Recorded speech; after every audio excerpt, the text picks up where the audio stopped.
in every zip code. So we have to make sure that every kid has the opportunity to do these types of things. If they believe in themselves and we give them the right tools, type of diversity, will have a chance to say, I can do that too. Yes. Absolutely. And, you know, we have a lot of kids watching today, and we have an opportunity to hear from another really awesome role model, especially for the little girls in the audience. So we want to throw it over to Gary in Houston to talk to a very special astronaut standing by there. Hi, Gary. Hi, Marie. I have the distinct pleasure of being joined by one of NASA's record-setting astronauts and a recent resident aboard the space station, Christina Cook. Christina, thank you for joining us. It's great to be with you today. Christina, we're coming up on 20 years of continuous human presence on the International Space Station, and you were one of those humans. What's it like to see a new milestone like this launch unfold after so much history already? You're right, so much history indeed, and it's just been great to watch it all unfold. I think for me, the most exciting thing is how NASA is not only innovating in what we do, exploring the universe, pushing the boundaries, getting knowledge on the space station, bringing it back to Earth for benefits here, but in how we do it. We're innovating in the implementation of those goals and of our mission.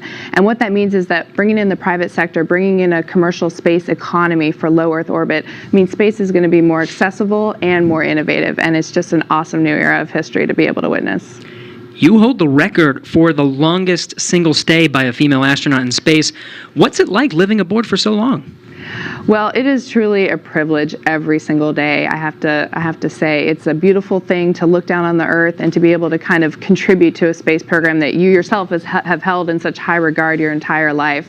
I would say that the biggest challenge going into sort of those longer times is remaining vigilant. The engineers make it so easy to live on board the space station. Sometimes you forget you're actually surrounded by such a hostile environment. So remaining vigilant both day to day to have that appreciation that you wake up with every day, and then also being vigilant, knowing that things could take a turn for the worse at any time, and you have to be ready to react to that. So it's a great privilege, but it also comes with great responsibility. You came to NASA after the days of the shuttle program, and you flew on the Russian Soyuz. What does it mean to have this private capability to fly astronauts to the station? Well, I think it's just a great innovation in terms of our partnerships. You know, when we started out, it was individual countries pursuing the space exploration. We brought in the international aspect of it, and now we're really folding in that commercial aspect, bringing the innovation of all of our American industrial power and recognizing that the more partnerships we have, the more accessible, the more innovative space exploration can be. So it's an awesome time, and it brings with it so much more capability into the program as well. So it's not only how we're doing it, but it's what it brings. We're looking forward to having this transportation from private companies. How does it help you do your job in space? You know, I think one concept that we have in NASA for safety and to mitigate risk is called dissimilar redundancy. And here now we're bringing up a whole second way of getting crew to the International Space Station and getting cargo, last minute cargo. So we're increasing how much science we can do on board the space station by twofold. We're increasing how we can, our options for getting items up, stowage items, supplies, provisions, science experiments. So we're really just banking on the extra redundancy to make the program that much more robust. We're watching Bob and Doug go through the final phases of preparing for this launch. What's going through your mind so close to liftoff? Oh, it is such a great day indeed. You know, it's interesting because I think it's not so much what is going through your mind, but what's not going through your mind. You know, you're not thinking about all the things could go wrong. You're thinking about enabling success by doing what you've been trained to do. One of the sayings we have is that on launch day, astronauts are sometimes the most calm people in the room. And I found that to be true on my launch day too. I think it's kind of this career culmination of everything you've learned, everything you've dreamed of, and you know that it's coming together in that day and that you're going to finally do what you're prepared to do, execute the mission, and it just really brings a sense of calm and readiness. NASA astronaut Christina Cook, always an honor to hear from you. Thank you. Great to be with you. Well, once Bob and Doug arrive at the station, NASA astronaut Chris Cassidy will be ready to welcome them on board. So in anticipation of their launch, he had this message for them. Hello, everyone.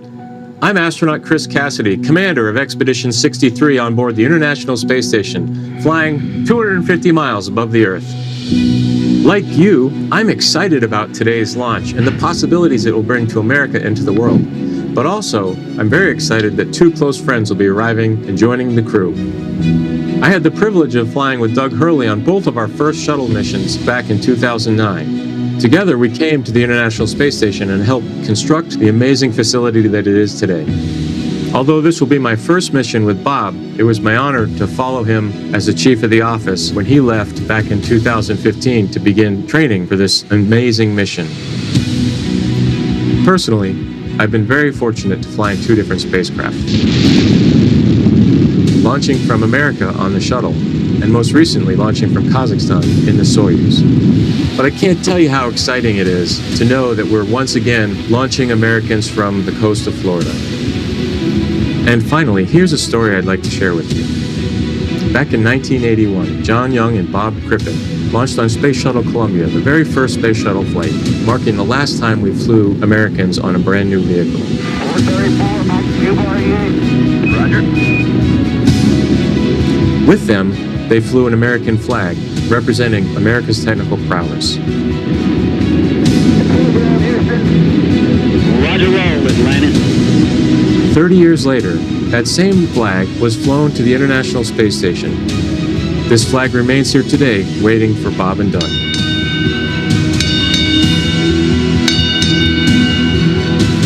Our flag means so many things to our country, and this small piece of America represents what we'll be able to achieve together. We'll never stop exploring. And so Bob and Doug can take this very special flag home to Earth, where it awaits its next journey to the cosmos. In a few years, the first Orion crew will take this flag with it around the moon. All of this starts today. I'll be watching outside the window along with everyone else in America and around the world. I can't wait to look out the window and see my friends on close approach. Go Falcon 9, go Dragon, and go Bob and Doug. I'll see you soon. And there again is a live look at Launch Complex 39A at Kennedy Space Center in Florida, where we are T-minus 1 hour, 41 minutes, 58 seconds and counting from liftoff of the Falcon 9 rocket carrying Crew Dragon with astronauts Bob Behnken and Doug Hurley strapped inside. We can see some raindrops on the screen there. It looks like rain coming down at the pad, but we're still monitoring weather, and it sounds like there's going to be another decision point before they start fueling the Falcon 9 rocket, which is scheduled to happen at about T-minus 35 minutes. So we just heard a little bit about where they're headed. If the weather cooperates today, to the International Space Station. Leland, you've been there twice, and I know just from what you've told us, it's this Leviathan in space and the site of so much important work and partnerships happening. Right. Chris Cassidy is up there floating in the Columbus laboratory that I installed, or our team of us installed on STS-122. And I think about, using this robotic arm that was made in Canada. The European Space Agency built the Columbus laboratory, and my job was to use that arm and attach it to the International Space Station. And as it was getting closer and closer, the motion just stopped. And I'm like, what is going on? And there are 4 ready-to-latch indicators that have a very slight spring force that I was moving so slowly with the hand controller, the translational hand controller, that spring force stalled out the motion. And Peggy Whitton was behind me, and she said, SpaceX Leland, weather update. there's some commentary.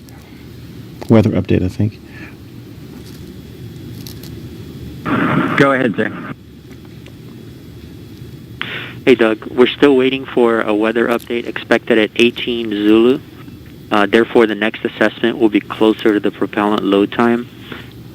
We are currently no-go on launch weather, but we are showing an expected clear of 1830 Zulu.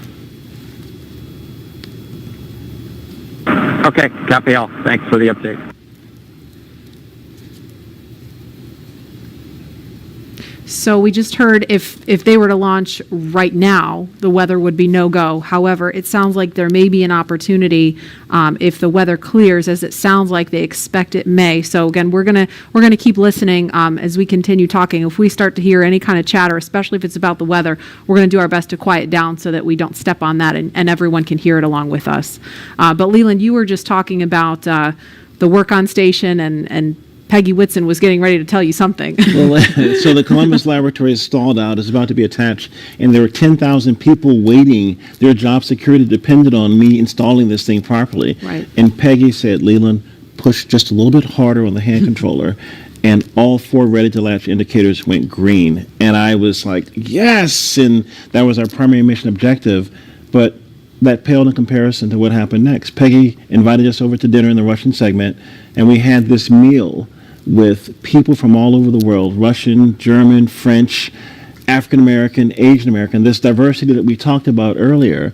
We're up there breaking bread at 17,500 miles per hour while listening to Sade's Smooth Operator. It blew my mind. It was Smooth Operator, right? You What know? an appropriate song for the, I know. for the job, too, right? Wow, does she know? She knows now. And Dan Tani actually changed the song from Smooth Operator to Arm Operator. So you see Arm Operator. I love it. Love it. And Leland, you actually, we were in another taped segment when you got a text from Drew Foystel. Can you share that with us? Yeah, Drew Foystel, his good friend, just sent me a text saying that the families say hello to all who are watching and thank the nation and the world for their support and interest. And Chris Ferguson just actually sent me a text. He was the commander on STS-135 and one of my classmates from the 1998 class, and he says, way to go, Godspeed on Crew Dragon. That's awesome. It's great to hear those words of support. Thank you guys for watching and everybody following along at home. I mean, the COVID-19 situation has been just a tough time for people stuck inside, homeschooling their kids, still trying to do their jobs, and so it's really cool to be able to watch this happening. And we see the pad closeout team. It looks like they are getting ready, or they've left the white room and they've already come down the crew access arm, so they are getting ready to leave the pad now. And we are going to go now to the Operations and Support Building 2, where Daryl Nail is standing by with NASA's Chief of Staff to talk to us a little bit about some of NASA's ambitions beyond the International Space Station and its work with the Commercial Crew Program. Daryl? Yeah, that's right. We're here in the mission briefing room at the top of Operations and Support Building here, where there's a lot of important people that are gathering to watch the launch here. And one of those people, it's not me, by the way, one of those people that is important is Gabe Sherman, NASA's Chief of Staff. We appreciate you being here. Hey, thanks for having me, Daryl. You got kind of the insight of what's coming down the pike here at NASA. So, of course, today is Commercial Crew, and we're focused on that and seeding the commercial market. But what's off in the horizon for NASA? Well, I'll just tell you, it's an incredibly exciting time to be at NASA, and you know this. I mean, you're here every day. But whenever you think about what we're doing with Commercial Crew, in the horizon in July, we're launching Mars Perseverance, which is just going to be an incredible thing for us. You look at the end of this year, SLS, the largest rocket in the world, is going through testing right now, going through green run testing, and we're hoping maybe by the end of the year we could even get it right out here to the Cape, which would be just an incredible achievement for our team. So there is no shortage of things to be excited about at NASA right now. And it feels like everything is really starting to happen here recently with everything that you just mentioned. And if we get that first Artemis launch, that could be right around the corner as well. Oh man, we're looking at I think late 2021 is what we're looking for, and so you think about SLS potentially moving from the green run to the Cape. You've got Orion finishing up its last little bit of testing. It moved from Plumbrook earlier this year, our station up there in Ohio, down to KSC. So we're looking at checking it out throughout next year, and hopefully we'll have the first integrated flight of SLS and Orion at the end of 2021. And I'm telling you, that is going to be a moment. That will be exciting. Yeah. And there will be a thunderous boom right here at the Yes. Kennedy Space Center.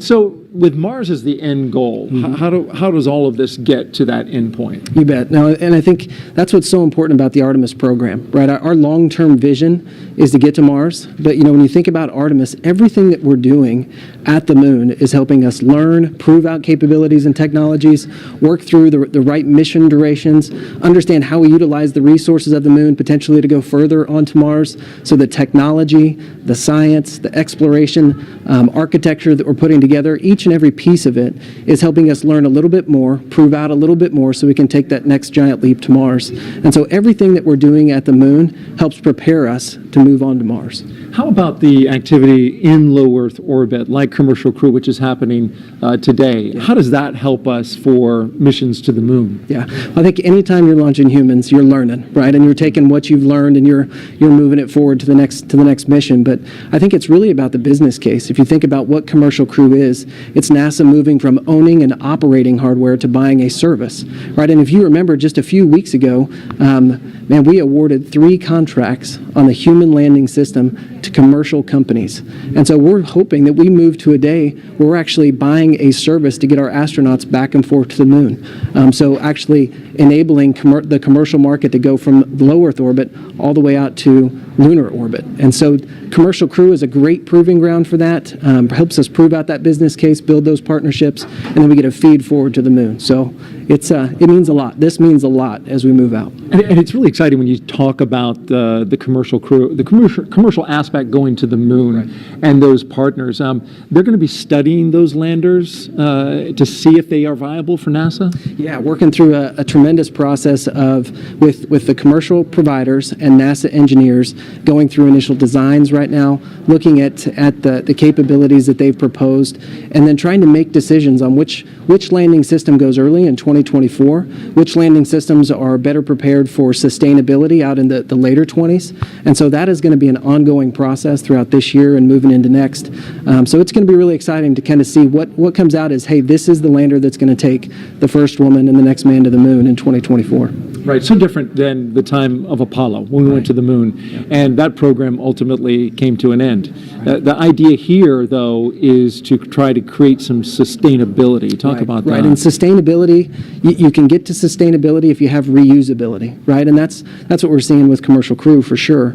But whenever you think about our human landing system, you're looking at a system that we put out there at the moon once we get to sustainability, and it's going back and forth, taking multiple trips to the lunar surface, back up to Gateway, which you're familiar with, is kind of our smaller space station we're going to put in orbit around the moon. So we are building an architecture that is going to enable reusability at the moon. Apollo never had that. And so whenever you think about driving down cost and increasing access, reusability, sustainability are critical.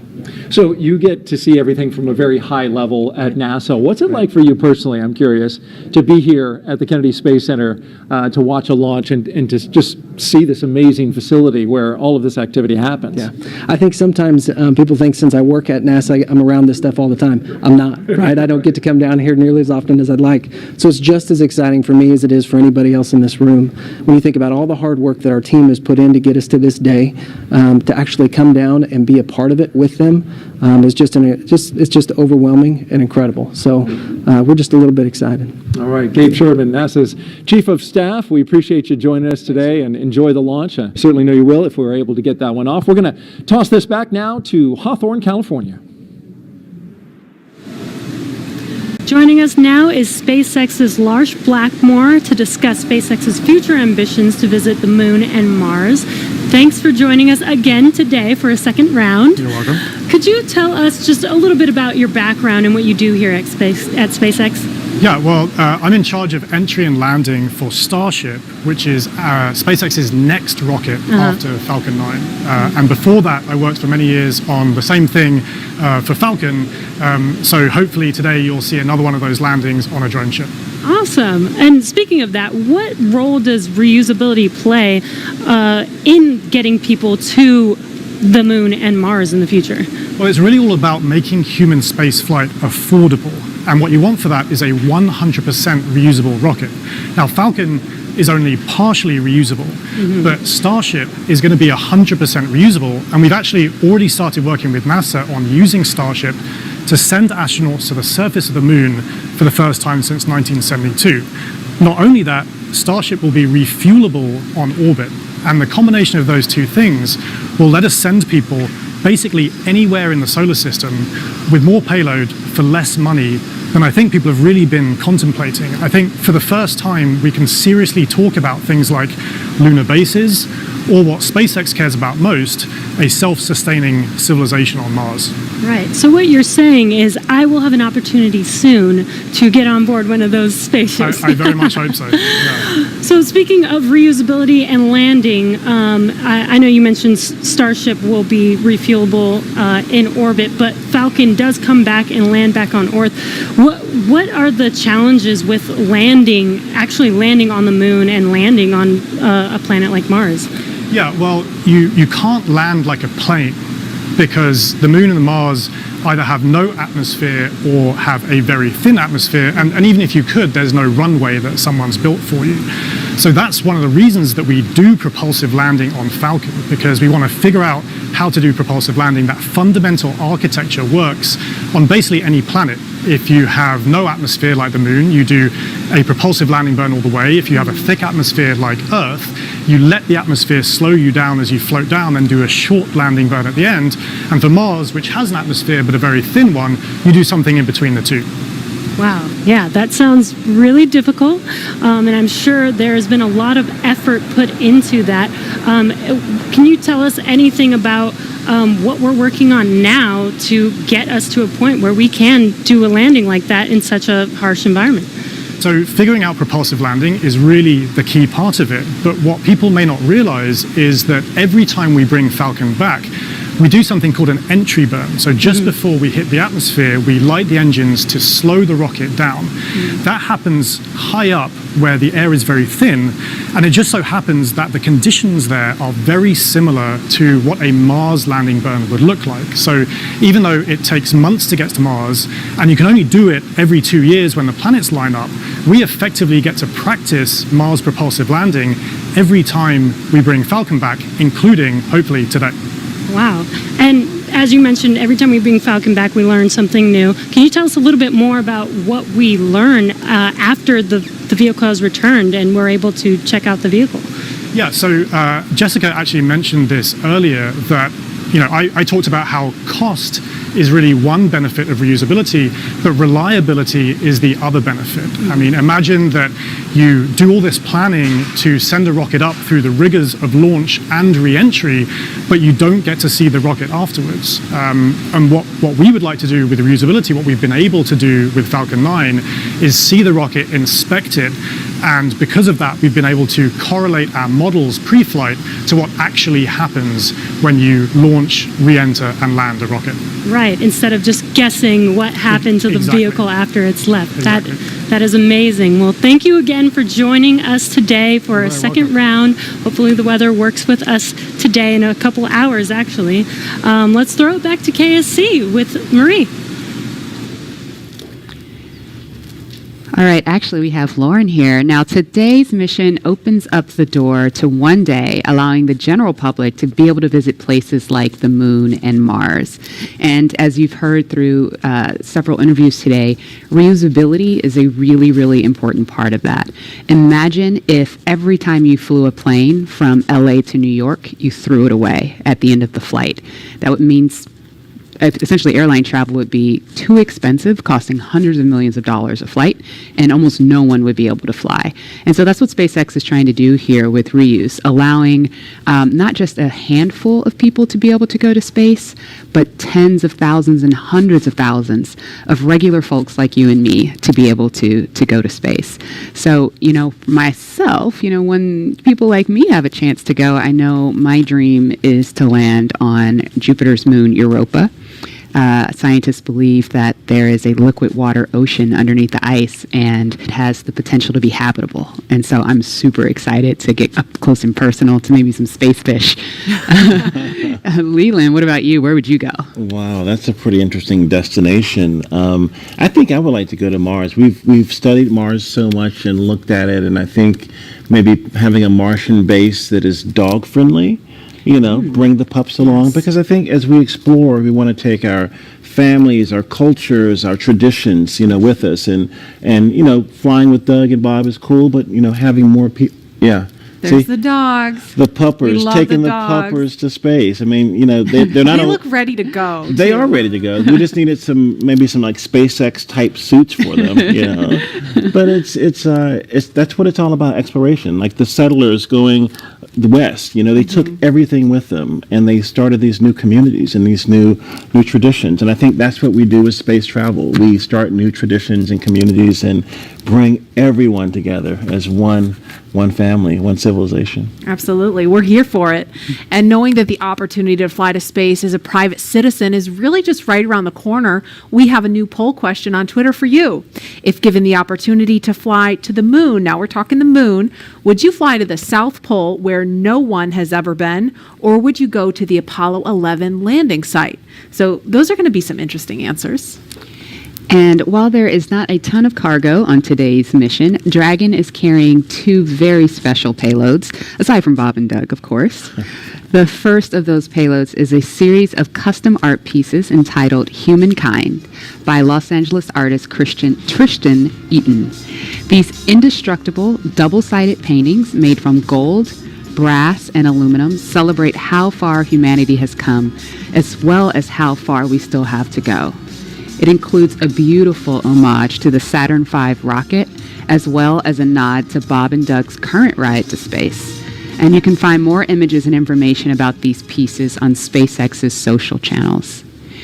Next, in the spirit of inspiring the next generation of explorers, we wanted to celebrate the class of 2020, from kindergarten all the way to graduate school. So SpaceX and NASA invited students from around the world to submit their photo to fly on America's first human spaceflight in nearly a decade. Each graduate's photo was used to create a mosaic image of our beautiful planet Earth, which we printed, and it's now being flown aboard Bob and Doug's flight on the Crew Dragon spacecraft. We received nearly 100,000 photos. That's a ton, so thank you, and congratulations, graduates. Yeah, I've got a couple of family members and friends who submitted their photos, so they're super excited about seeing their faces go to space in that beautiful mosaic. That was really cool. And again, that's what it's all about, you know, everyone coming together with their experiences and bringing them forward to space. And I think regular people flying to space, I mean, SpaceX is going to be flying, you know, non-government people, non-military people, but people that have a desire to explore and do new things and traditions off planet, as we say sometimes. Yeah, I mean, all this time since we've had the International Space Station, it's been government astronauts performing the research because you're the only ones we've been able to send, right? But we've had some tourists, though. We've had people that paid their way on a Soyuz rocket. Sure. Go. But it's really the Billionaire Boys Club. You know, that's what Pharrell talks about. With, you know, it costs so much money to go to space, and I think that price point will come down as we make this more amenable for everyday people. Absolutely. And then eventually being able to fly artists and musicians and poets. People can tell the story of what they've seen out there in a way that really connects to the soul of people down on Earth, so they feel inspired to go. Exactly. Now, following today's mission, we will be one step closer to a future where we can all have that opportunity to gain the orbital perspective and explore new worlds. In just over an hour from now, Bob and Doug will be the first people to launch on an American vehicle in almost a decade. And for the SpaceX team, if I can try to speak for all of us, which is impossible, but I will say it has been an absolute honor to have the opportunity today to have this stage to show the world what we've poured our hearts into over the years with our partners at NASA. And it's just deeply humbling to know that the agency and that Bob and Doug have entrusted us with this responsibility that's on our shoulders is huge. And we're just so grateful to be here today. And I know that, you know, our NASA team's probably never going to see or hear from on the public stage, but... No. And that, again, that legacy going forward to the future of space travel is powerful. Wow. And we heard from 2 icons of science and exploration on Wednesday, and we couldn't resist sharing these shout-outs with you one more time. Wow, we're making history again. The NASA program. I am there with you guys in spirit. Bob, Doug, good luck. I know you'll be fine. I'll be watching and got everything crossed, arms, legs. I'm tied in a knot. Can't wait for you to get back safely. Rocket has taken people into space in 9 years. It's quite an accomplishment. So for us at the Planetary Society, more rockets means more exploration. More people in space means more exploration. More countries wishing your team, and the crew especially, a safe journey and the joy of discovery. Let's go! so great to hear from William Shatner and Bill Nye, two very recognizable faces following along on the mission. Yeah. And we want to go over to Dan and Jesse in Hawthorne, where we are now just 1 hour and 18 minutes from launch. Dan, Jesse? Hey, thanks, Marie. Yeah, 1 hour, 18 minutes. I think we're tying ourselves in knots, just like Captain Kirk. We're really hoping the weather cooperates. In about 20 minutes or so, we might clear. So we're getting hopeful. We're getting our hopes up. Yes. Very excited. Again, we're T-minus 1 hour and 18 minutes from launch, and the anticipation is real over here. Since arriving at the spacecraft, Bob and Doug were helped by our closeout engineers to get into their seats, attach their suits to special umbilicals that provide breathing air, pressurized nitrox, conducted leak checks, which were successful, and communications checks with the Corps here in Hawthorne, which is the person who will speak director in Florida. This is where they are checking their comm path through both ground stations and the tracking and data relay satellites that we'll use to talk through the entire way to the Closeout team is out of the pad. They're away from the BDA, the blast danger area, and weather operators are about to kick off their final checks on wind speeds at the pad, which are going to be used during the final go, no go for launch. So we're all keeping eyes on the weather right now. Before we get to that final go, no go, all the various teams at both NASA and SpaceX are going to do internal go polls, just making sure conditions are right with Falcon 9, the Dragon, the crew, the range, and the space station before the final go is given. So let's check back in with the man over in Houston, Gary, for a status and the team supporting the space station for their readiness for launch. Thanks, Dan. The team here in Mission Control Houston remains go for launch. We're also very hopeful about that weather. All systems on board the station that are required to be healthy for this mission are continuing to look good. Chris Cassidy is wrapping up his workday, and we'll be watching Bob and Doug launch here in just under an hour. So station power and communication systems are normal. Computers and networks used for monitoring Dragon's approach have been checked out, and the cabins and the station cabin's atmosphere and pressure are as expected and ready to welcome 2 new crew members aboard. Mission Control will be closely monitoring Bob and Doug's flight and checking off milestones for most of the flight, and this very same team will be coming back tomorrow to be ready when Dragon gets in range of the International Space Station and we begin integrated operations and prepare for Dragon's docking. So I'll send it back. International Space Station team here is ready for launch. Go Falcon 9, go Dragon, and Godspeed to Bob and Doug. All right, thanks, Gary. If you are just now joining us, you picked a really good time. We're just a little over an hour to launch. And welcome to our coverage for the mission known as Demonstration Mission 2 or Demo 2. Liftoff time still holding for 3:22 p.m. Eastern. Tracking no issues with Falcon 9 or Dragon. Everything good with the range so far. We're just really keeping an eye on that weather. Over the last 3 hours, our crew members, Doug Hurley and Bob Behnken, donned their SpaceX suits in the historic crew quarters suit-up room. After that, they walked out of crew quarters, just as every astronaut to fly from space from this port has done since Apollo 7. And then they were transported over to the pad, where the crew members entered the SpaceX Crew Dragon spacecraft that we're looking in live. Today is a historic launch. It will be the first time a commercially built spacecraft will launch people into orbit, and the first time the U.S. has sent people to the space station from American soil since 2011 with the retirement of the Space Shuttle program. Over the next hour, we will conduct a series of polls to get ready for launch, have Bob and Doug arm the launch escape system, and begin fueling Falcon 9.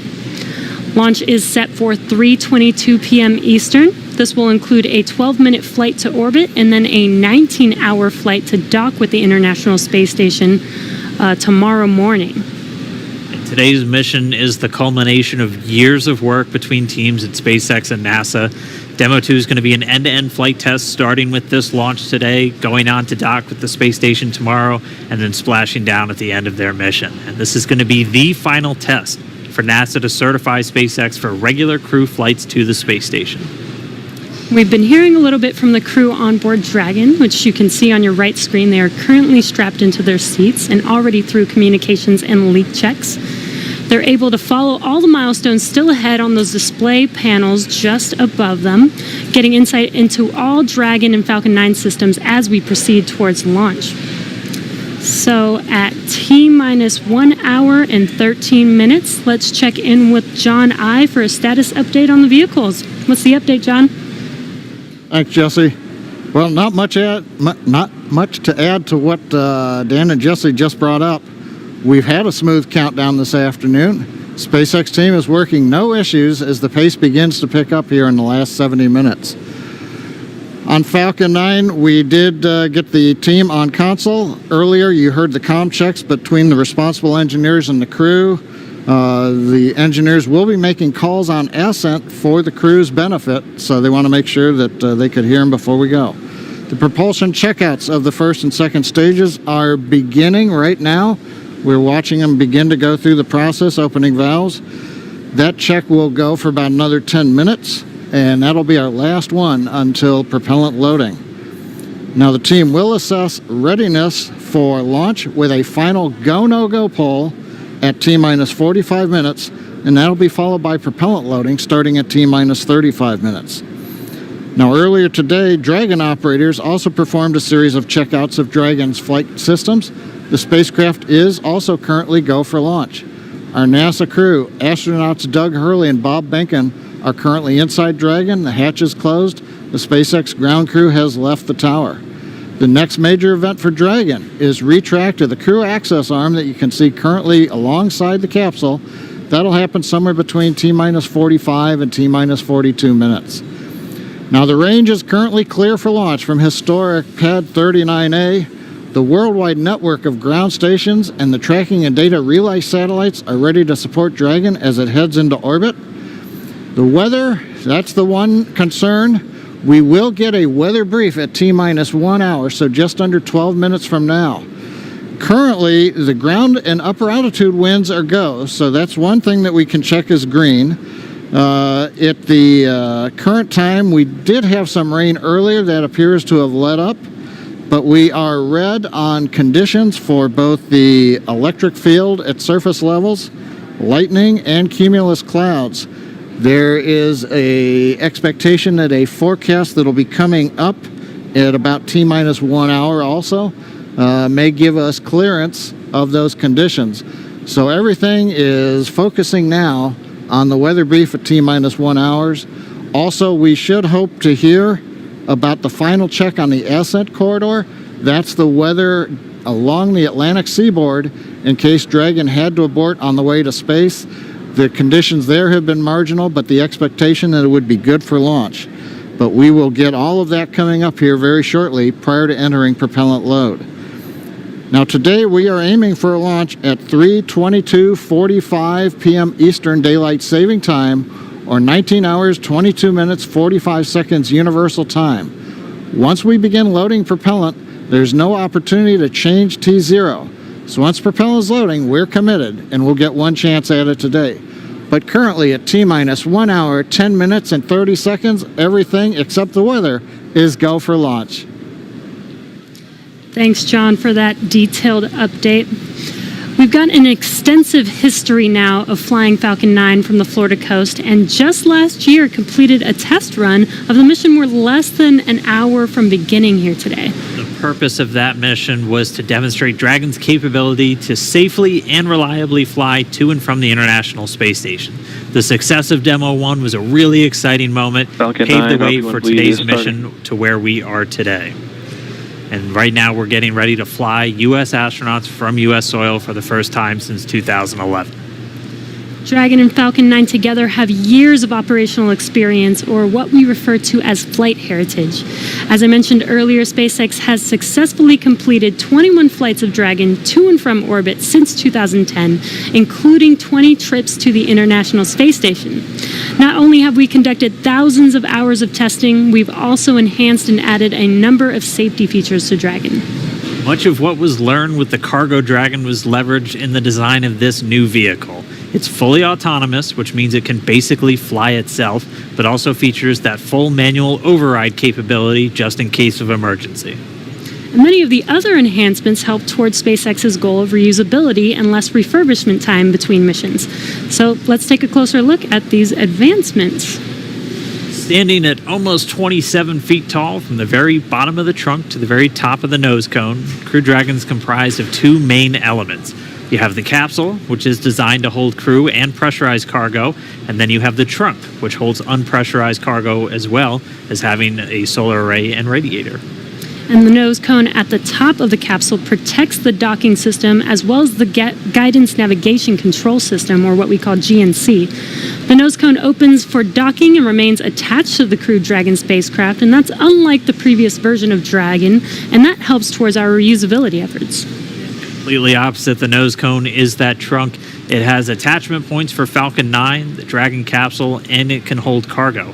On the very outside of the trunk, one half of it contains a radiator that rejects heat from the active thermal control system into space. That's the white part, and that uses SpaceX's new picotiling technology. The other half contains the solar cells used to charge the spacecraft's batteries. And though we only have 2 astronauts on board today, the spacecraft is actually designed to accommodate up to 7 crew members with modular seats that can be removed and replaced by additional cargo. The seats are made of carbon fiber and are custom sized for any crew member flying on board. The control panel centered right between the pilot and the commander seats and has those 3 touchscreen displays that gives the crew insight into Dragon and even the ability to operate the vehicle and fly it manually. And finally, our Super Draco launch escape system is a key safety feature of Crew Dragon, giving the crew the ability to safely escape from the time of launch all the way to orbit. And as we look to the future beyond this test flight later this year, the first operational crewed mission for NASA will take place. NASA astronauts Mike Hopkins... Try to review your launch commit criteria and indicate readiness at the appropriate time. Step 5469 for propellant load and launch. That's a good sign. That was the launch director. We're getting ready to pull the teams as we move towards that go, no go for propellant loading, which happens at about 45 minutes before launch. But back to our Crew 1 mission, NASA astronauts Mike Hopkins, Victor Glover, and Shannon Walker, and Suichi Noguchi of the Japan Aerospace Exploration Agency, or JAXA, were chosen to support this mission. And bleeding Again, it's M1Ds called and Crew MVAC 1. now. But today, Doug Hurley is the spacecraft commander for this mission. He previously flew on 2 space shuttle missions as the pilot on STS-127 and STS-135, which was the final space shuttle flight. Here's a closer look at Doug Hurley. Excited? Very excited. Yeah, very excited. You feel ready? Still pumped? Oh yeah, I think we're ready. I think we're certainly ready. Joining the SpaceX Demo 2 test. He is a Marine Corps colonel and test pilot. He was selected as an astronaut in 2000. He piloted Space Shuttle Endeavour and Atlantis for STS-135, the final Space Shuttle mission. Introducing NASA astronaut Doug Hurley.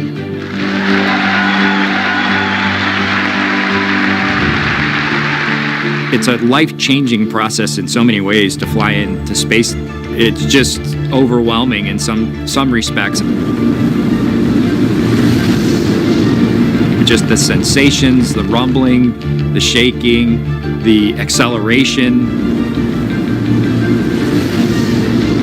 My name is Doug Hurley, and I'm the spacecraft commander for the Demo 2 mission to the International Space Station.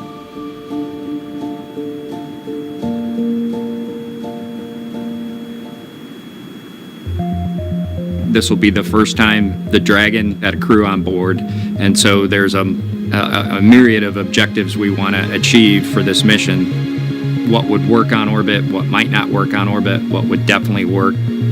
To be able to just have the entire integrated team that's going to support us getting to and from space station, it was really neat being part of it. You know, we are the lucky ones that get to fly it, but we certainly not for 1 second take for granted the amount of effort that so many other people had to put into this to make it successful. For Doug personally, he's worked so hard, I mean, through his entire life, to get to where we are right now. As a test pilot, this would be the dream to fly a new vehicle. So it makes me so happy to see that he gets to be part of this mission, the spacecraft commander. I'm just glad to see his hard work and his dreams come true for that. It's been a long road in a lot of ways for not only us, but certainly for all the folks that work in the Commercial Crew Program, as well as SpaceX in our case, just working to get to this point.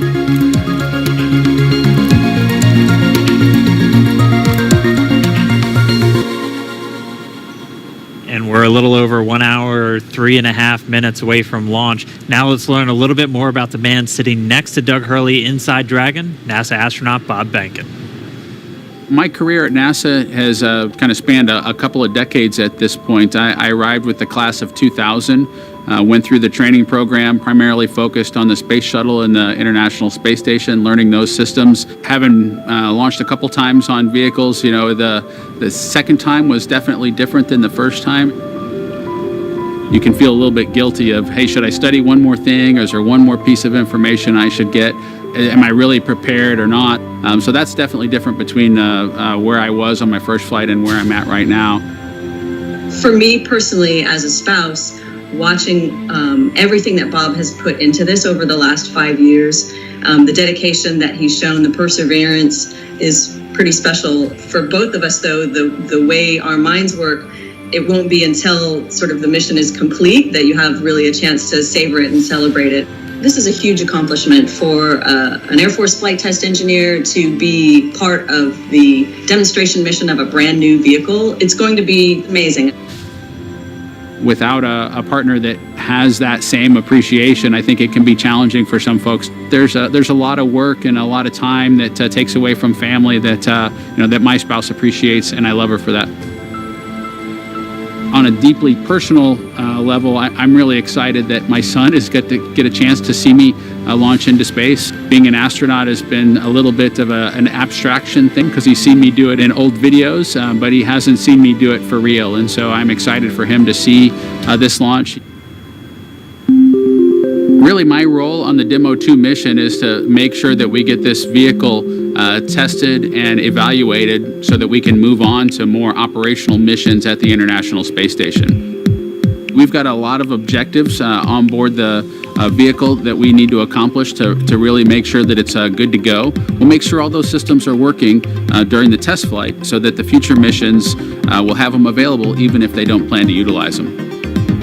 Through years of the NASA team, helping to share that experience and teaching them the lessons that we've learned by going through this. Now there's another capability in the U.S. besides NASA to operate something of this magnitude. I want to thank the entire Commercial Crew Program team that's worked together to get to this point where we've got vehicles in the launch pad ready to head to the International Space Station.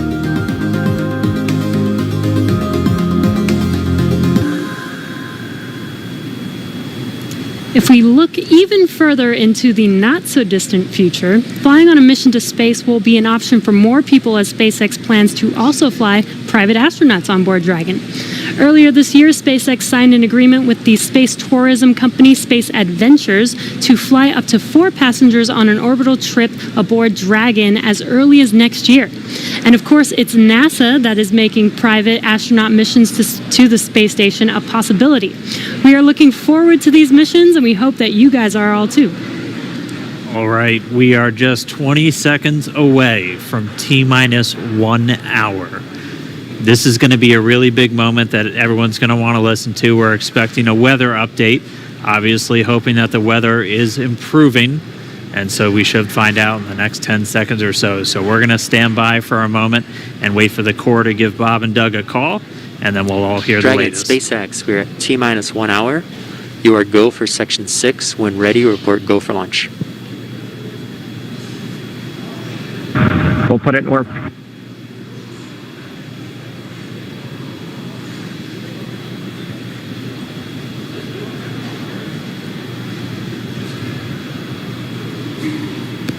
And that right there was a call for the crew to refer to some of their procedures. They do some final checks. You can see them checking harnesses, checking helmets, just making sure that they're strapped in and ready to go. And once they're done with that, the crew will report their readiness for launch.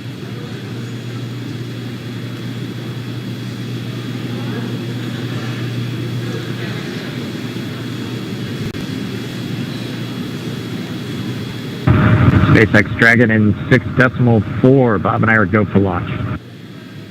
Copy. Go for launch. And next up will be go no GoPro at T-minus 45. Dragon copy. All right, the crew is go for launch. So we are inside of 1 hour, still waiting for the weather update. But I mean, this day is one for the history books. We're returning crewed launches to station from American soil on American rockets. It's been almost 9 long years since we retired the Space Shuttle program. I remember that day. I'm going to remember this day.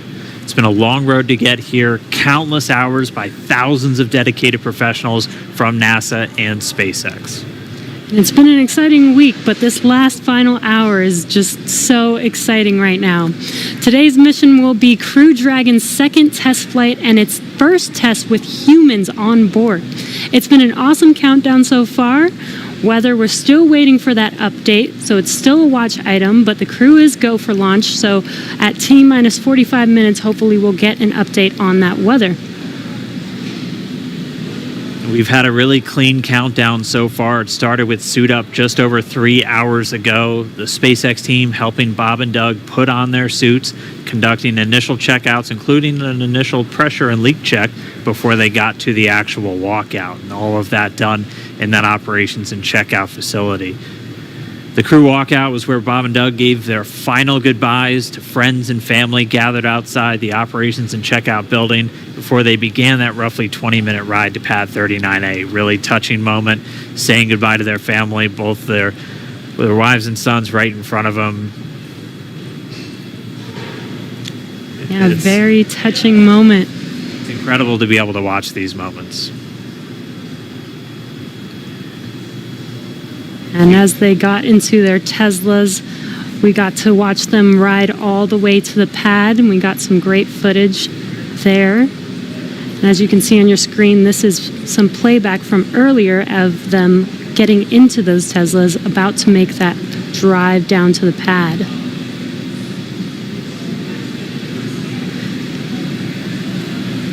And once they got to the pad, they did take a minute to take in the sights, and they headed up the fixed service structure to begin the process called Crew Ingress, where Bob and Doug entered.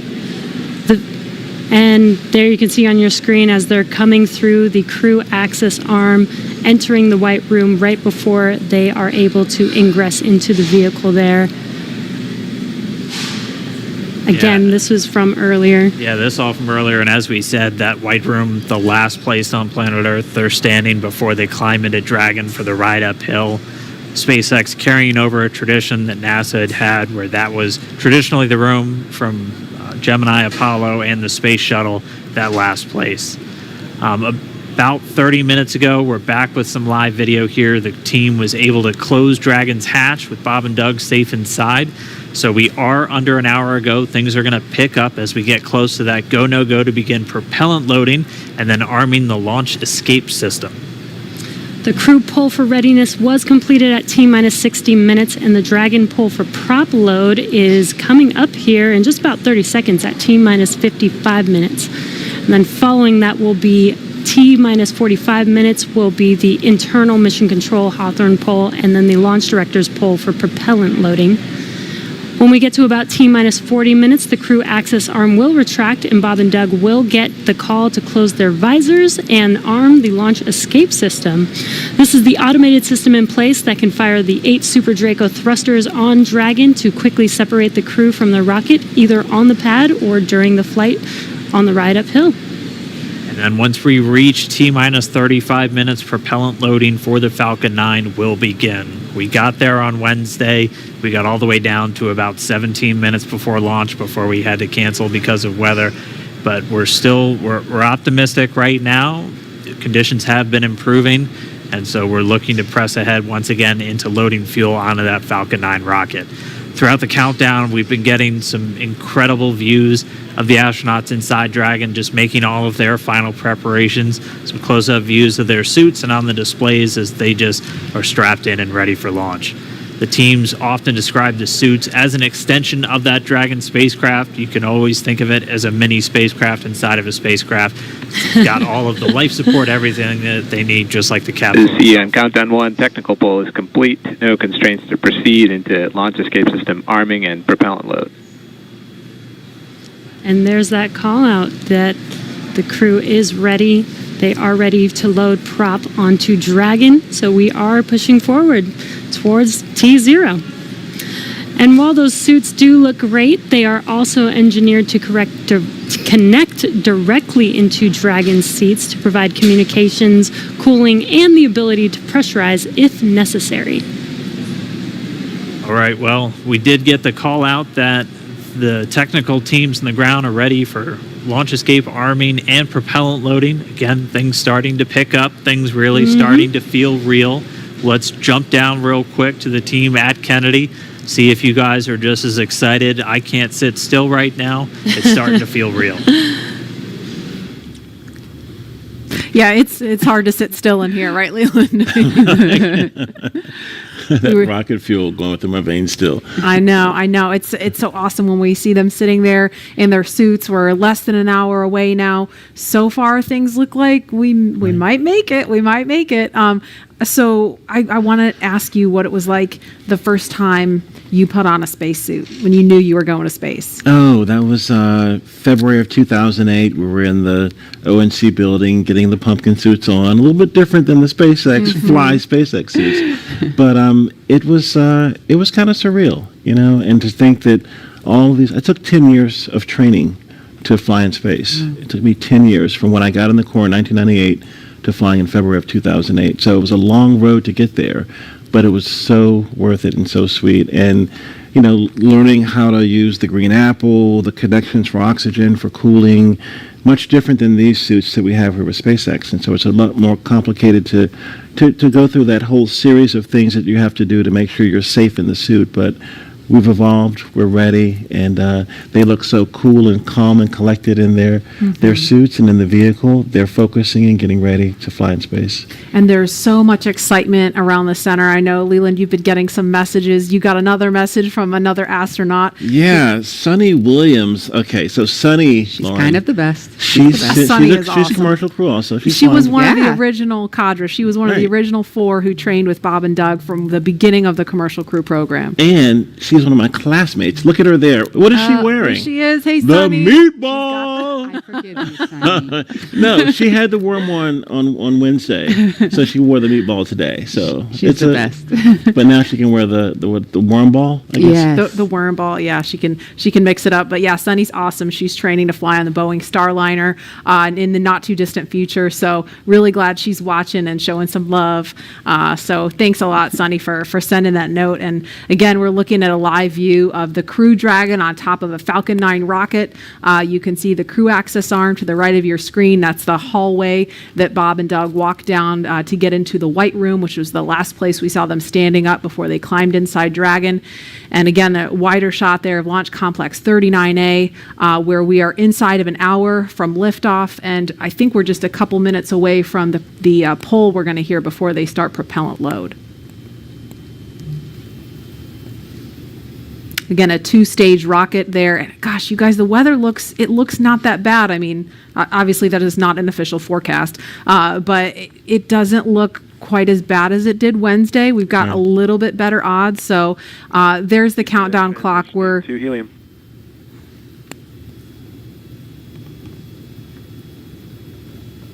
going to pause to listen to that comm.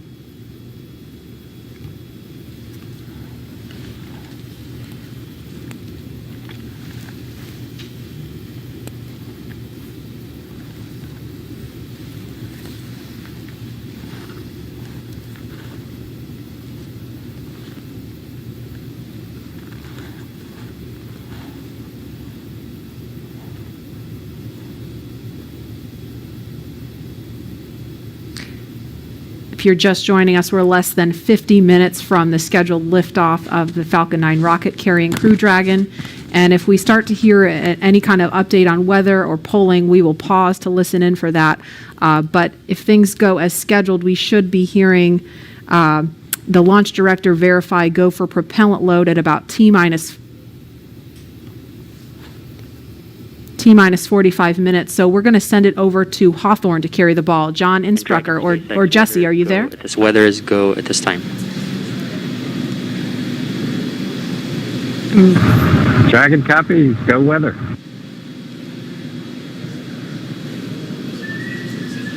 And there you heard that call out. So far, we have good weather. We are go for launch today. This is getting really exciting. I don't know about you, Dan, but my heart is beating pretty fast right now. Yeah, we've been waiting for those words since Wednesday. Oh, and yeah. we did hear a call to the crew, just in case you missed it, that they were only tracking one final weather constraint. It was the cumulus cloud rule. They were expecting it to clear up within 10 minutes, and it's cleared up now. So we are currently go on weather. Yes, and it's been pretty incredible to be so close to launch, and the road leading up to this point has been pretty incredible as well. It has been. It's been a partnership between NASA and SpaceX. We've been working together since SpaceX started flying cargo to the International Space Station, now getting ready to launch crew. And we've been really fortunate to work with not only a lot of international partners on the International Space Station, but a lot of And as really a reminder, great here in companies. the control room, we'll be closing doors here once we start with propellant load. Any last-minute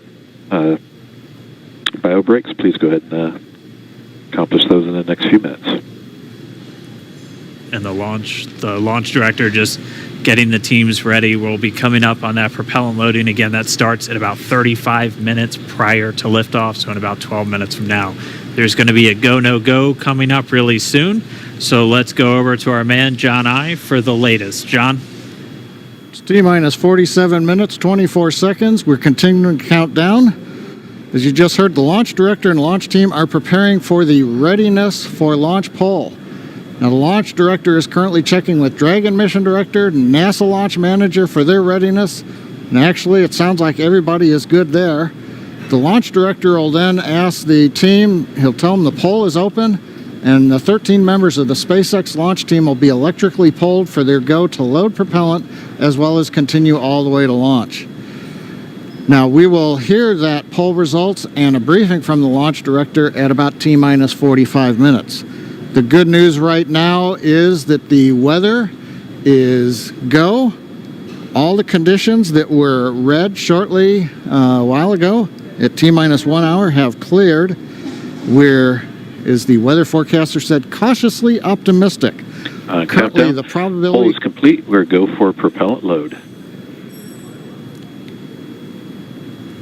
Well, we got an early call out there. And launch control clear to retract the access arm on time. Cover that. Arming access arm retract at T-minus 45 minutes. Got an early call from SpaceX launch director Mike Taylor that the poll is go. You also heard the direction T-minus 45 minutes to prepare for retract of the crew arm. As we hear more discussion, we'll stop and let you listen in. But right now, weather for liftoff, ground level winds are good, 10 to 15 miles an hour, well within limits. Upper altitude balloons show that conditions are acceptable. The red weather conditions have cleared up, the last one being cumulus clouds. And the probability of violation is set at 30% right now, so that's 70% chance of good weather. We're continuing to watch. There is about a less than 10% chance of lightning. We're also watching the abort corridor off of the Atlantic coast. In case, for example, at stage separation, Dragon had to abort into the ocean. The conditions there are acceptable. There has not been lightning lately. The weather, winds are good, light rain. It is go, but NASA is going to continue to watch those conditions. T-minus 45 minutes and counting. Reminder on hold and launch escape protocol. For non-urgent no-go conditions, brief the CE or LD, and they will approve aborting launch auto-sequence and proceed to launch abort. For urgent issues affecting the safety of the operation, operators shall call hold on the countdown net. Launch control will immediately abort the launch auto-sequence and proceed to the launch abort auto-sequence. Operators shall also advise launch director whether structural break or fire is imminent or occurring per Dragon manual escape flight rules. A reminder on fire alarm instructions. In the event of a fire alarm. Key operators previously briefed will remain at their post while the alarm is evaluated. In the event that personal safety is threatened, evacuate to the south-facing emergency exit, which leads directly outside. At this time, weather is go for launch. You can see on the screen, we're inside T-minus 40, we're T-minus 44 minutes, 5 seconds. Crew access arm retracting away. SpaceX launch director is given the final brief to the crew. And we will be beginning propellant loading at T-minus 35 minutes. So right now on Falcon 9, ready to get into propellant loading. Dragon, crew, getting configured, set up. The arm is pulling away. The range is go for launch. They continue to monitor the air and the sea space. Everything looks good. And we finally have gotten green across the board on the weather conditions, but we can't take a deep breath quite yet. We're going to have to watch the weather all the way down to T0, both here at Kennedy Space Center and out in the Atlantic in the abort zones. Now, earlier we saw many of you following the launch from the United States on our hotspot map. Now that we're inside an hour, we're seeing large numbers of folks logging on, tuning in from coast to coast and around the world. So we'd like to know, is this your first time watching a launch live, not counting Wednesday? And if not, how many have you seen before? Tell us using the hashtag LaunchAmerica from your favorite social media platform. And with that, at T-minus 42 minutes, 50 seconds, conditions are go, and we are counting down for an on-time launch. Let's send it back over to Kennedy Space Center as the action begins to pick up on the pad. Dragon, SpaceX, you are go for Section 7, close visors, and arm launch escape system. We will put Section 7 in work, visors come and close.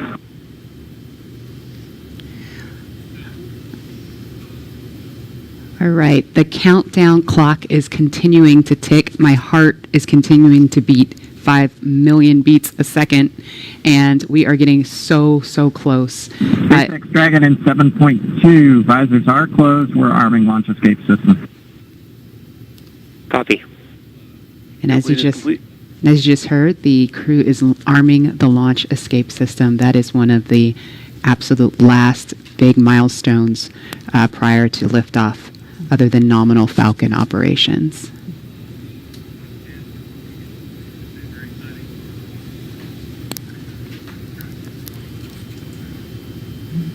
So just a minute ago, we saw the crew access arm retract, and obviously we just heard on the comms, Bob and Doug getting ready to arm the launch escape system, and so that is something that protects them all the way to orbit. So when fueling starts at about T-minus 35 minutes, so just over 6 minutes from now, they will have the capability to abort, to separate from Falcon 9 either on the pad or even after liftoff. That's a critical safety capability. And we are going to go over to Hawthorne now to take us through these next minutes. Jesse? Section, switch into nitrogen. And we did hear that call out that they are arming the launch escape system, so very exciting. SpaceX has designed Crew Dragon and Falcon 9 to be the safest launch system ever flown. So we brought back Nick Picone, SpaceX's Nick Picone, to talk more about this again. Thanks for coming back and joining us today, Nick. Hey, Jesse. Happy to be here. Still monitoring the launch here with our recovery and ground operations teams. Awesome. And Nick was our mission manager for our in-flight abort test earlier this year and now works on the Starlink team. Nick, on Wednesday, you talked about the launch escape system. Could you just give us a brief summary today for those that are joining today? Sure. So the launch escape system, again, is our ultimate safety feature to keep Bob and Doug safe in the event of a major Falcon anomaly on the pad. The system is designed to automatically fire if either vehicle detects a dangerous condition developing. And if that happens, Dragon will use its 8 Super Draco engines to push the capsule off and away to a safe distance away from this Falcon. This capability is absolutely critical. It's what keeps the crew safe, and we're now active and armed on the pad with it protecting the crew. And as you mentioned, the launch escape system allows the Dragon to separate and get away from the vehicle. I believe it goes into the ocean. What happens after it lands safely in the ocean?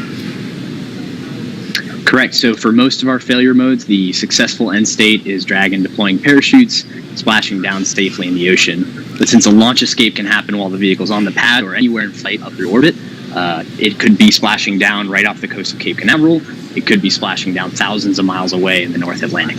If that happens, to make sure we can get to Bob and Doug as quickly as possible, the Space Force's 45th Space Wing, Task Force 45, has pararescue teams staged and ready all around the world, ready to drop in and rescue Bob and Doug as soon as possible. And you mentioned that the launch escape system will keep them safe all the way up to orbit. What other options are there after Dragon is in orbit? Sure. So if for any reason we're unable to dock to the International Space Station, we have several pre-planned return trajectories, which will bring the capsule down to a splashdown point close to shore, where NASA and SpaceX recovery forces will be waiting to recover them.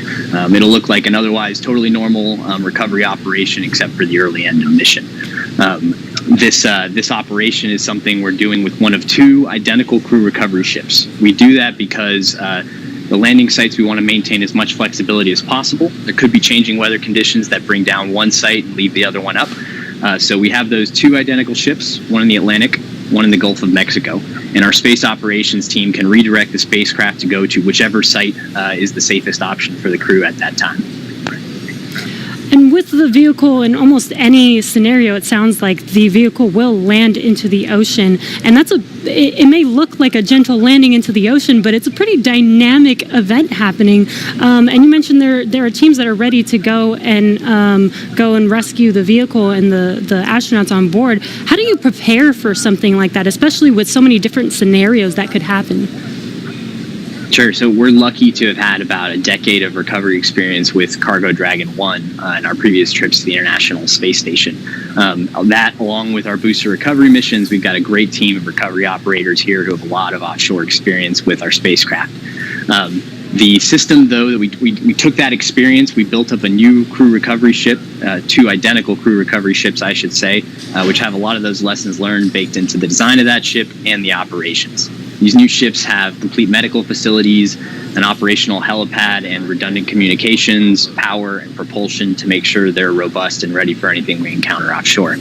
We've also done tons of training exercises with SpaceX team, the NASA team, and the rescue forces I mentioned earlier, practicing capsule recovery, emergency scenarios where we have to get the crew out of the capsule while they're still in the water, as well as those helicopter evacuations, taking off and landing from the pad many times so that we make sure the team is ready to do that. They're all staged and ready. They feel ready to support, and will be ready to call on us if anything goes wrong today. Awesome. It sounds like Bob and Doug are in some really good hands and will be safe no matter what occurs on the vehicle. So thank you, Nick, for joining us again, for walking us through all of those details. I hope you're just as excited as we are for our launch coming up here very, very shortly now. So we're going to send it over to KSC to Lauren. Thank you, Jesse. So as you just heard, fueling is about to begin at T-minus 35 minutes. We are about 50 seconds away from that. And so we're getting really, really close to the first launch of astronauts into orbit from American soil since 2011. The launch escape system is armed, which, as you know, happens before fueling. And Dragon propellant load, that's the propellants that are inside of the Dragon capsule, not the rocket. Prop load for Dragon took place weeks ago and just a few miles down the road in what we call Dragonland. And those propellants, they are MMH, or monomethyl hydrazine, which is the fuel that we use. It's hypergolic fuel. And NTO, or nitrogen tetroxide, that's the oxidizer. Those two come together and they ignite in space to propel the vehicle. You don't need that TTEB or a third thing to ignite because hypergolic propellants don't require it. You just need the fuel and the oxidizer. And as you just heard, propellant load has started on Falcon 9, and that's awesome. All right, so that bipropellant system feeds all of the engines on Dragon. So Dragon has 12 service section engines in each. So there's 3 in each quad. 3, 3, 3, and 3. Those are used for on-orbit maneuvering for Dragon. There's also 4 additional Dracos that are underneath the nose cone for large Delta V maneuvers that the vehicle will perform. But the engines that Nick Picone was talking about earlier are Super Draco engines. We have 2 in each quad of the vehicle, so 8 total. And those are bigger engines with a high flow propellant system, and those are what lift Dragon off of Falcon 9 in the unlikely event of emergency that requires us to get off of Falcon. Now, you probably remember, Mercury, Apollo, Soyuz, they have that big pointy tower on top. That's the launch escape system for those vehicles. It's actually just another rocket on top of the spaceship that lifts the vehicle off. In the case of Dragon, our escape system is integrated into the vehicle completely. And so that's just better from one less thing you have to jettison every single flight. But it also allows us to have escape capability from the pad before T0 all the way through to orbit. And so even if the very last minute, if we needed to get off of stage 2 while we're in space, we could actually escape to orbit. That's the escape system for little baby Dragon here. Thanks, Lauren, and thanks for walking us through that, because I think it's really important that people understand that critical safety capability, and that's the whole point when we hear that launch escape system is armed. What that means is that in an instant, they can separate from Falcon 9, shoot up into the air, and they can splash down safely in the Atlantic Ocean under Dragon's parachutes. And it was designed to do that. So now that fueling is underway, it's been going on for about 2 minutes now. So they have that safety capability ready to go on standby in an instant if they need it. And so we want to go over to Hawthorne now for an operational update from John Insprucker. John? Send fuel and stage 2 fuel, all flow rates tracking nominally.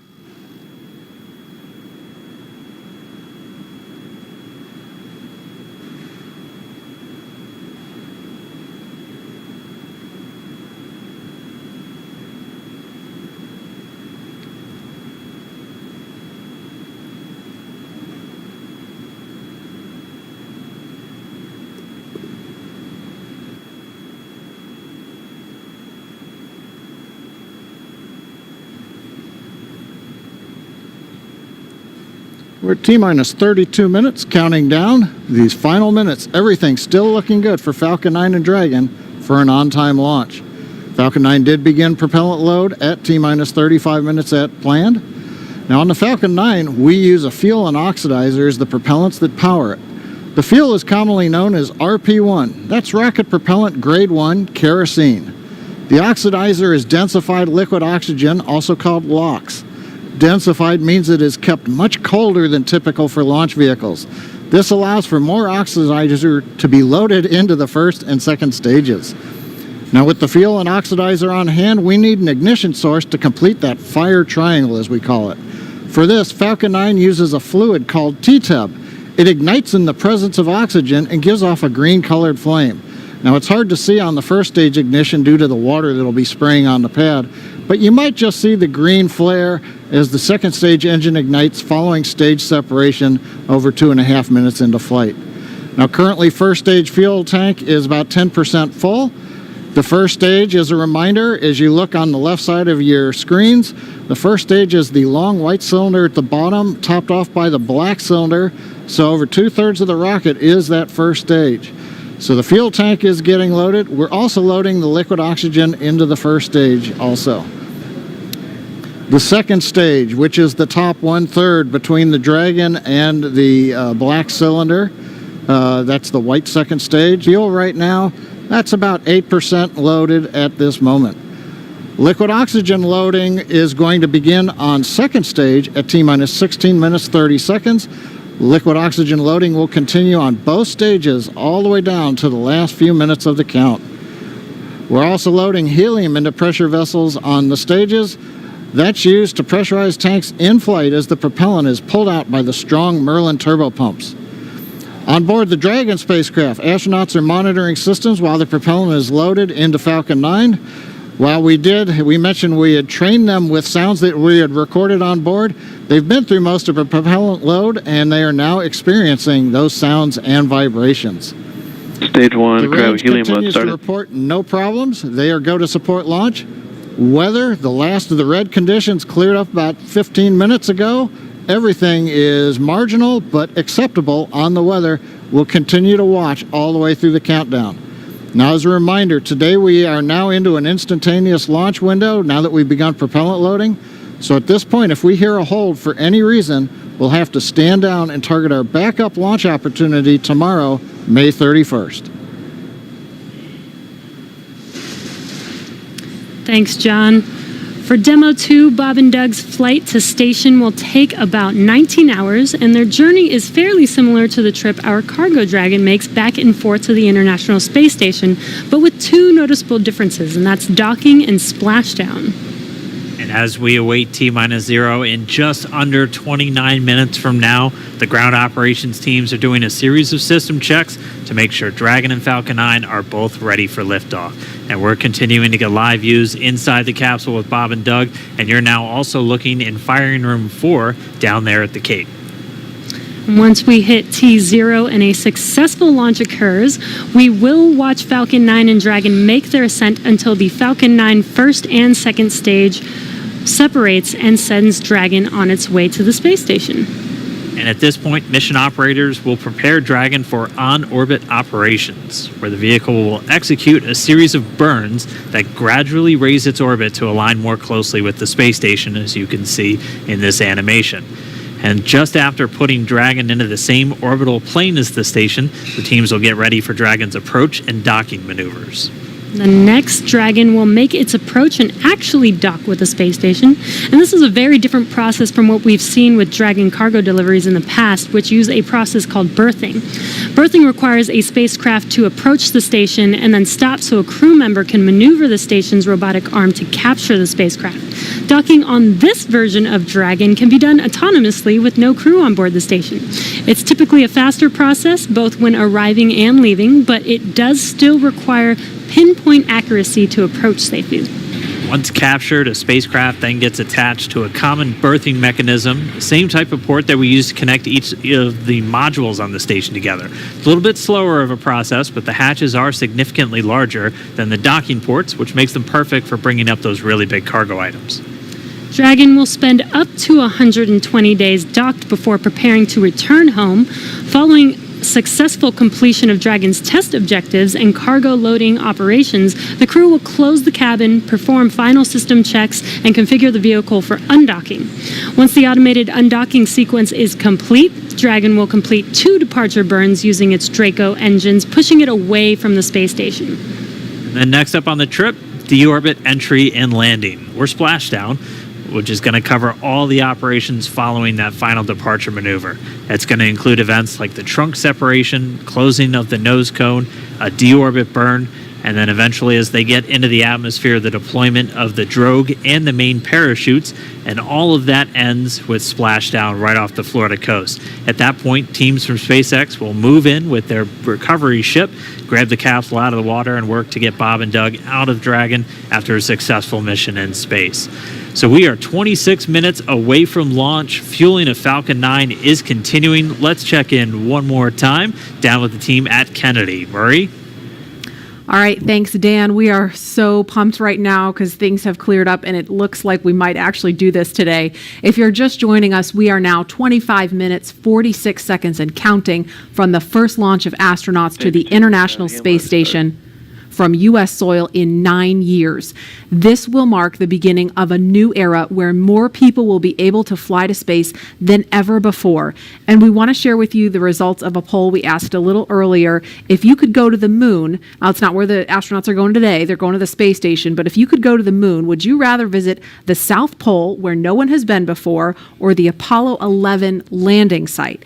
And it was a pretty even split. We had 46% of you say you would go to the moon's South Pole, and 54% of you would go to the Apollo 11 landing site. I kind of side with the Apollo 11 landing site because I'm a history buff and I want to see where Neil Armstrong and Buzz Aldrin set foot. So I don't know. What do you guys think? Lauren, which place would you go?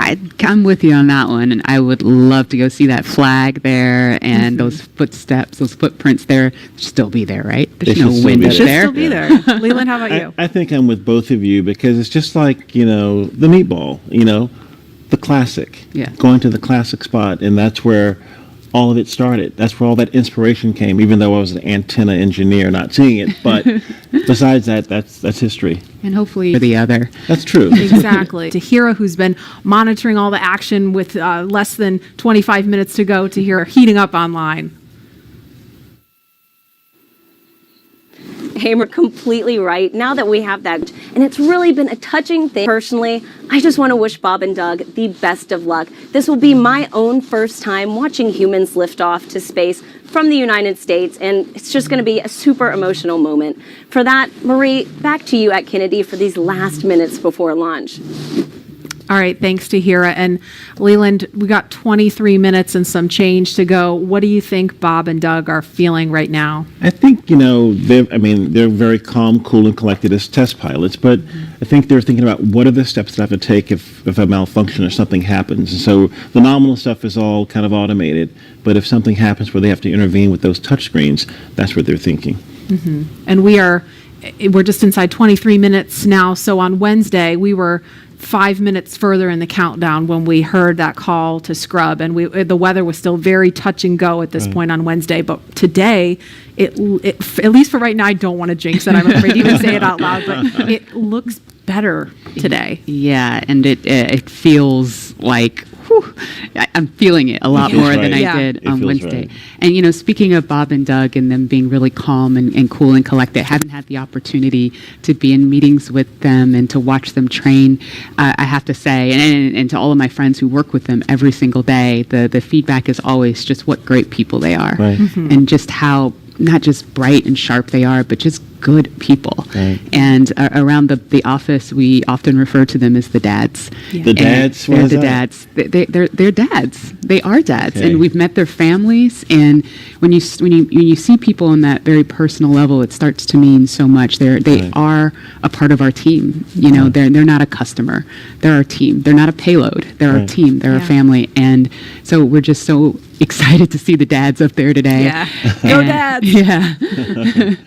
All right, we're going to go send it over to Gary for an update from Houston. Gary?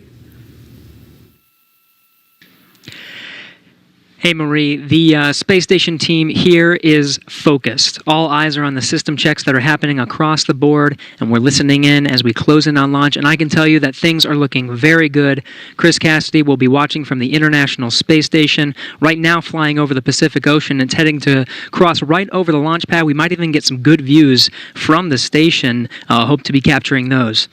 We'll have the launch view on the big screen up front, and everyone's excited to see our two crew members on their way to the International Space Station.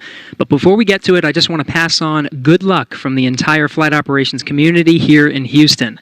It's always exciting to be doing something wholly new and history-making with station operations, and we can't wait to see our team members Bob and Doug in low Earth orbit and heading to the International Space Station. That's it from us here in Mission Control Houston. I'll send it back over to the team in Hawthorne for the latest happening there. John. T-minus 20 minutes, 30 seconds. We're continuing to count down. Everything is still looking good for launch of Falcon 9 and Dragon. 22 minutes, 45 seconds after the hour. Stage right 2 now on the RP1 right-hand load is side, complete. you can see a large white cloud coming off of the strongback. That is normal. As we get ready to load the second stage with liquid oxygen, we have to chill in the plumbing lines going up that strongback. And so as we relieve pressure, the moist, humid Florida air condenses around it, and that gives you the cloud. So that tells us that things are actually on schedule. We did begin propellant load at T-minus 35 minutes. Fuel loading on the second stage, I believe we just heard the call out that it is complete. First stage fuel load is continuing, and right now that's a little more than, that's about 60% of the way full. So things are looking good. Second stage is getting ready to begin the liquid oxygen loading. After they finish chilling in the lines that you see on the monitor, they'll begin the load at T-minus 16 minutes and 30 seconds. The range right now is go, ready to support. Weather continues to be go. As we inch our way closer, we're keeping our fingers crossed. We're waiting to hear if anybody calls out an issue, but for the moment, as you can see on the screen, it looks good. Now, on the Dragon side, the Dragon mission director and the team there are reporting no issues. They've done their communications checkouts. The crew access arm, as you can see, is retracted away from the spacecraft. The crew is strapped in and they are ready to go. Now, final instructions will be going to the crew at T-minus 10 minutes. The crew displays will be configured for launch, and that setup will give astronauts Bob Behnken and Doug Hurley insight into how the launch is proceeding and provides constant updates on vehicle health. We've already heard the crew give their go, close their visors, and get ready for launch. For Dragon, it'll enter terminal count at T-minus 5 minutes. When it transitions to internal power, we'll hear continued callouts on the countdown net as we get close to 0 and to liftoff. 18 minutes, 15 seconds. Everything to be go for an on-time launch. It's going to be 12 for the Falcon 9, and Bob.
We will clear that hurdle at T-minus 7 minutes. Awesome. Great. Very exciting.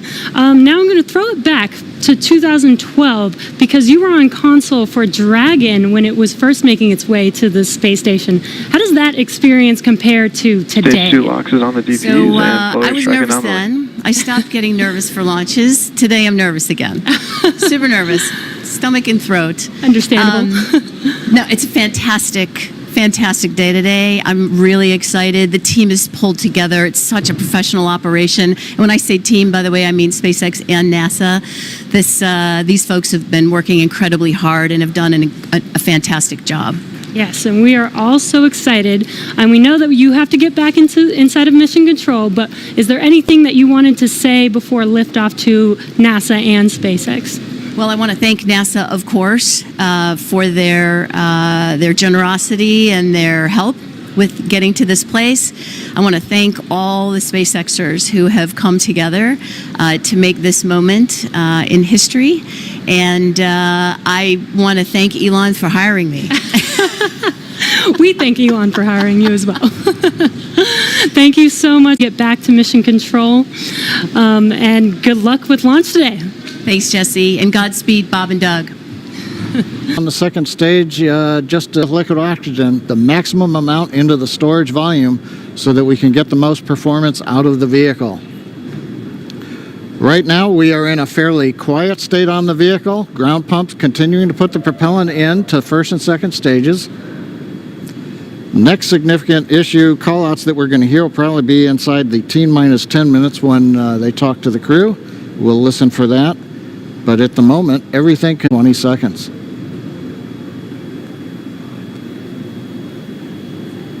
And you'll just hear some abort zones that Bob and Doug are in during their flight uphill. There's 1A and 1B, which signify that they're on the first stage. Those carry them from there in the Cape all the way up to about the very top of North Carolina. And then we'll have 2A through 2E or 2 Echo and that will be on the second stage, and that goes from North Carolina all the way up to about the tip of Newfoundland, so in the north.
The SpaceX core. So again, that voice that's going to be talking to Bob and Doug throughout their mission from right here in Hawthorne, just offering a few quick words. The crew did confirm their crew displays are configured for launch. We are coming up on 9 minutes and counting. We've gotten through T-minus 10 minute with the crew discussions. Activity is now going to switch over to Falcon 9. Our next major event comes at T-minus 7 minutes. We begin what we call engine chill. Pre-valves will open. Those currently separate propellants on the first stage from getting down to the Merlin engines. We'll open the pre-valves. That allowed fuel liquid oxygen to flow to the top of the pumps. And more importantly, when we open the valves, that'll allow us to begin chilling the 9 Merlin 1D turbo pumps on the first stage engine. It'll take a few minutes to get them cold enough to where they would then be ready to pass the large amounts of liquid oxygen through the pumps and into the main thrust chambers when we get to engine ignition at T-minus 2 seconds. We don't want to try to run highly chilled liquid oxygen through a warm pump. You would flash that into gas, and running gas through a high-speed pump is not a good thing. So right now, we are waiting for T-minus 7 minutes. That'll start the engine chill. Shortly after that, we will also get the fuel shutdown.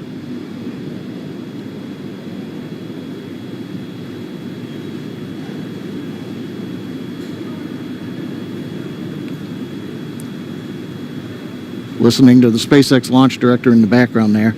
As I mentioned, at T-minus 7 minutes as we start the chill, we will also get into the final topping off of stage 1 fuel, and then the fuel load will complete.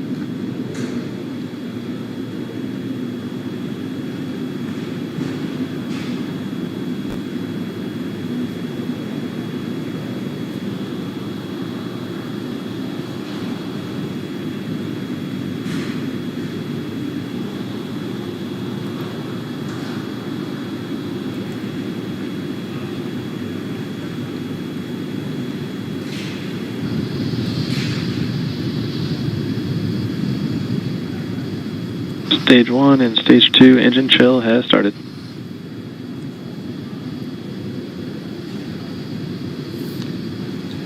We've heard the call out. Stage 1 engine chill has started. That's gone up to the crew so that they've got situational awareness. As I mentioned, the pre-valves are open. And now we are topping off first stage fuel, getting ready to finish the fuel load. Liquid oxygen load on first and second Engine stage hydraulics at pressure. will continue until the last 3 to 2 minutes of the countdown. We should hear that call out RP1 load complete coming up at about 6 minutes. Again, RP1 is just that densified kerosene or that rocket fuel that Falcon 9 is going to be used to power Bob and Doug to orbit today.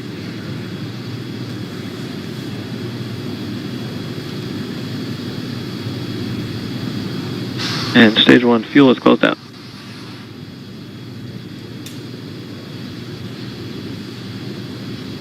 Right on time. That call out indicates that the fuel loading on the first stage is complete.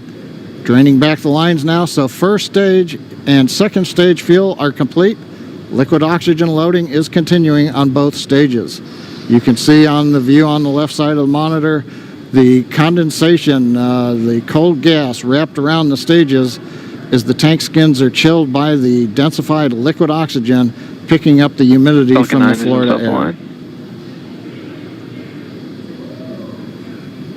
It looks like at this moment we're a little more than 90% full on the oxidizer on the first stage, ticking up towards that 80% mark on the second stage. We'll be counting down all the way till about 2 or 3 minutes, as John and I just said, until everything is loaded Falcon in 9 Falcon heaters 9. closing out. And then we will be go for launch. Dragon has transitioned to configure for terminal count. Vehicle tanks pressing for strongback retract.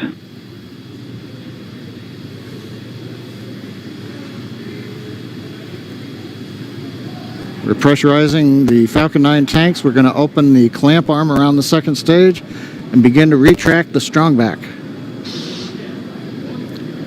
We'll move back about 2 degrees, get us to the liftoff position. At liftoff, the strongback will then recline about 45 degrees away. Started. And is that how everything's progressing down with the count? AFTS final setup started.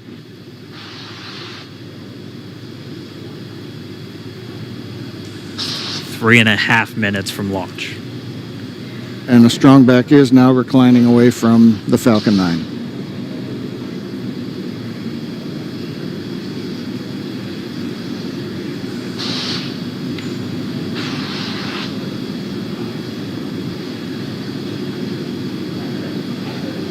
MVAC igniter purges.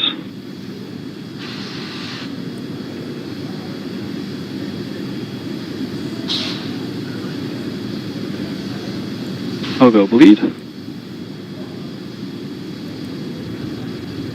Dragon has transitioned to terminal count and is on internal power. Stage 1 LOX load closed out. Okay, we're at T-minus 2 minutes, 42 seconds. Stage 1 LOX load is closed out. Stage 2 will continue to load for about another half a minute or so. Once we get the completion of Stage 2 LOX loading, we have to vent down the line, so you'll see another large white cloud coming off of the strongback. That'll be normal. That'll happen Vehicle around is transitioning to T-minus internal power. 1 minute and 40 seconds. We're going on internal power now. Just a few seconds away from the Stage 2 LOX load being complete. It's been almost 9 years since we've been in this position. A lot of work done by thousands of people to get to this point. All our eyes focused on 2 now.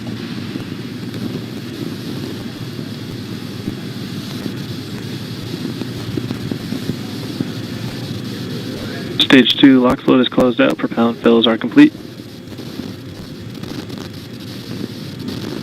Dragon is in auto idle. Stage 2 LOX load complete. All fuel, all oxidizer on Falcon 9. 1 minute, 34 seconds to go till launch. Ground gas closeouts is starting.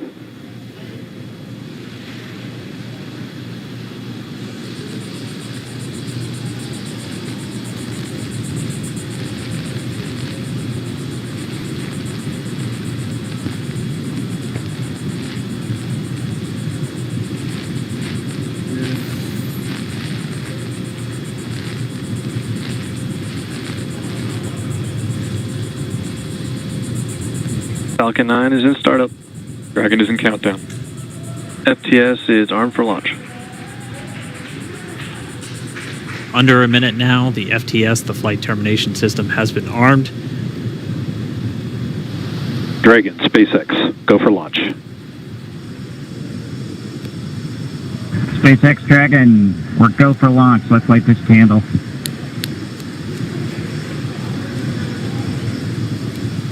T-minus 30 seconds.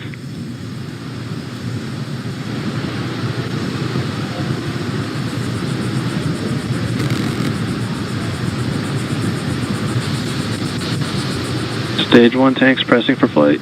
T-minus 15 seconds.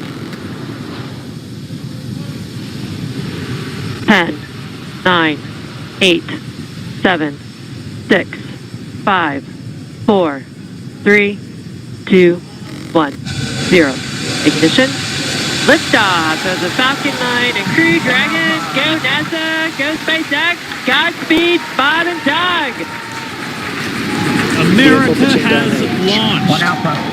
And so rises a new era of American spaceflight, and with it the ambitions of a new generation continuing the dream. 20 seconds into flight, stage 1 propulsion is nominal.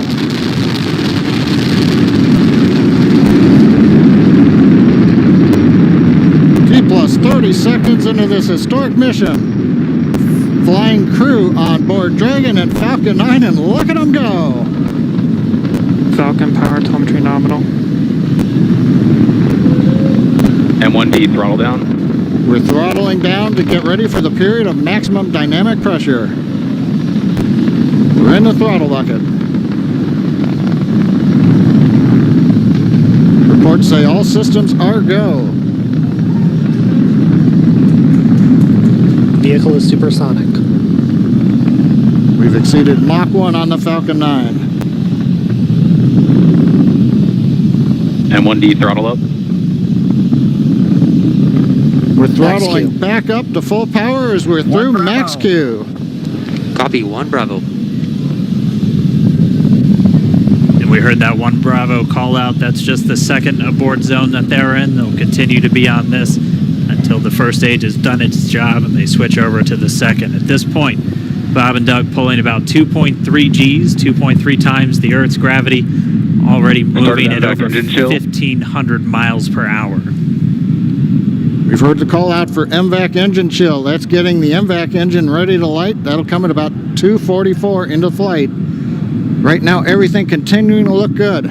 Next major event coming up is going to be the triple. We'll have main engine cutoff of the 9 first stage engines, stage separation, and then ignition of the second stage engine to continue to carry astronauts into orbit. Coming up in about 20 seconds. M1D throttle down.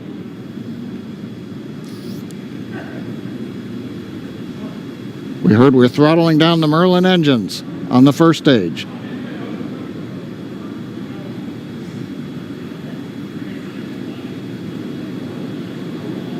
And we have Miko.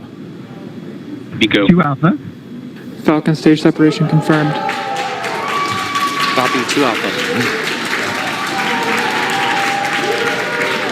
MVAC ignition.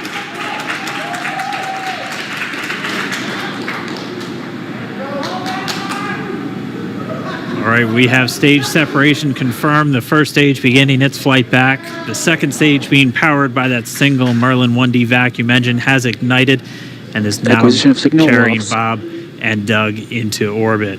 So they're going to continue under the power of this second stage. Stage 2 propulsion is nominal. Which will cut off at Seco, or second engine cut off at about 8 minutes and 44 seconds into today's flight. So a little over 5 minutes to go still on this second stage. You heard the call out 2 Alpha, so they're now in the longest abort zone that carries them all the way from about North Carolina up the eastern seaboard almost to Canada. Things looking good though, getting good call outs, nominal propulsion on that second stage. Bob and Doug continuing to make their way into orbit.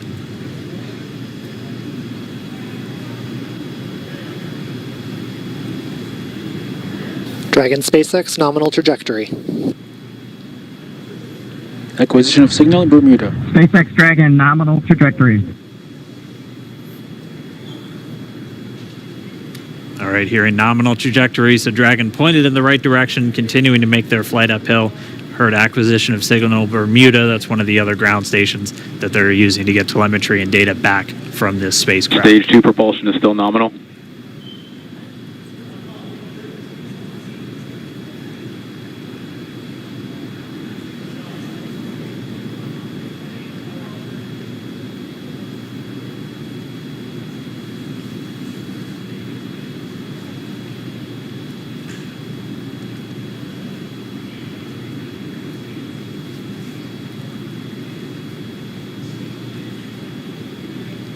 A little over 4 minutes, 40 seconds into the flight. Bob and Doug flying at more than 5,600 miles Dragon per hour. SpaceX nominal trajectory. Already almost 200 miles Nominal downrange trajectory. from the Kennedy Space Center. Nominal trajectory continuing.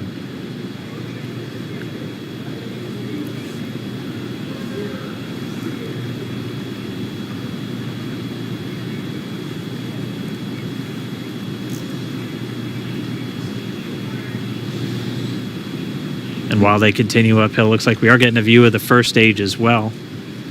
Yep, on your right screen, you can see that first stage with the grid fins deployed. It's making its way back to attempt to land on our drone ship, Of Course, I Still Love You today. And we're just about a couple minutes away from the entry burn, and that's where 3 of the 9 Merlin engines do ignite to help slow the vehicle down as it re-enters back into the Earth's atmosphere. And then after the entry burn will be the landing burn, which is just a single engine Dragon burn. SpaceX nominal trajectory. And you heard Nominal starting chill for entry burn. There's that call out. They are still on a nominal trajectory on Dragon, still on second stage, and that's that MVAC engine on second stage on your left screen.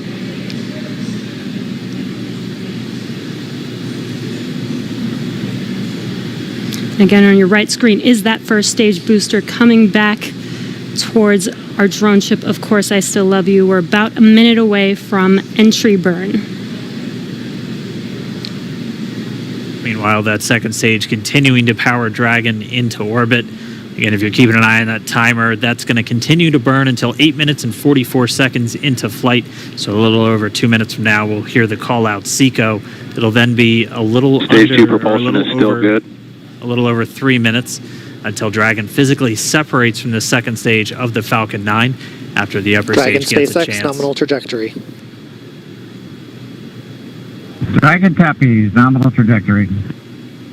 Continuing to check in with Bob and Doug as they are on a nominal trajectory. Seeing Bob and Doug on Dragon. Right now you can see the displays that they are seeing right now themselves. Terminal guidance. MVAC throttle step. We are coming up 25 seconds or so away from Seco, or second engine cutoff. This is also the point where Bob and Doug are experiencing their highest G-force. We're seeing the counter tick up to right about 1.8. Copy, Shannon. You heard Shannon, so that just means they're in their final abort zones. If they were to abort at this point, it would either be an abort to orbit or to land off the coast of Ireland. Standing by for second Stage 1 landing cutoff startup. confirmation. MVAC throttle step. MVAC shutdown. Stage 1 landing layer. Confirmation of Seco's second engine cutoff. Now we are waiting for our first stage to make its way to our drone ship, Of Course, I Still Love You. Dragon SpaceX nominal orbital insertion. Launch escape confirmation system is nominal disarmed. orbital Dragon copies, insertion. nominal orbital insertion. Deploy. And what you're seeing on your screen is a live view of our drone ship, where our first stage will be coming down. Looks like we lost that live view, but we'll wait for confirmation of that landing shortly here. Falcon 9 first stage successfully landed. And there you can see on your screen, Falcon 9 has landed. This is the first Falcon 9 to carry Acquisition of signal humans to Newfoundland. orbit, so very exciting for us. And as you can see on your right screen, Bob and Doug are still making their way to their targeted orbit. M1D to recovery 1. So exciting today. It doesn't stop. It does not stop. All right, we did hear again that call out, good orbital insertion, so that means Falcon 9 and Dragon right now exactly where they're supposed to be. M1D to FRC on recovery 1. And it's right at about 12 minutes This is FRC. when Can you Dragon will switch over to separate. ECF9? Looks like we saw a 0G indicator floating. For separation, before Dragon initiates separation from the second stage, they do make sure to make, they do ensure that the vehicle Built into the rocket body itself. Exactly. So we do expect that separation to occur in about a minute from now, but they do wait until they have full confirmation that it is ready to separate. Such cool views. I cannot get over this view that we are seeing right now. Bob and Doug on the right screen, inside of Crew Dragon, out in space. Yeah, already 200 kilometers over planet Earth, or a little over 124 miles, traveling in excess of 27,000 meters per second, or about 16,000 miles per hour.